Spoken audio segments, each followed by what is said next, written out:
Assalamu alaikum wa rahmatullahi wa barakatuh. Bëhu besnik. Besnikëria është tipar i besimtarit. Tipar i cili duhet vazhdimisht të na tërheqë, për arsye se besnikëria të shpije drejt veprave të mira, ndërsa veprat e mira të shpihen drejt xhenetit. Besimtari është besnik në punën e tij.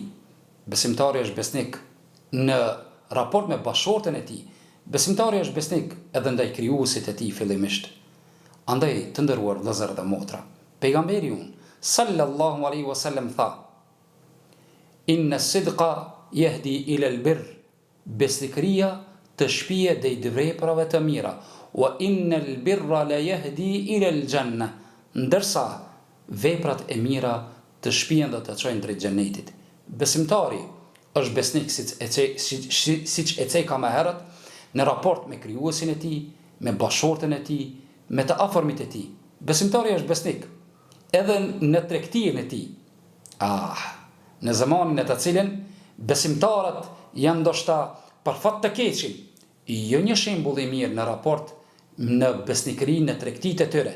Shpeshherë tradhtohen apo tradhtojnë për arsye se nuk e kanë këtë tipar të përvetësuar, nuk e kanë tipar të karakterit të tyre, të bindjes së tyre, të besimit të tyre, për arsye se Allahu subhanahu wa taala tha: Inna Allaha yuhibbu as-sadiqin. Allahu i don njerëzit besnik. A dëshiron të bash besnik?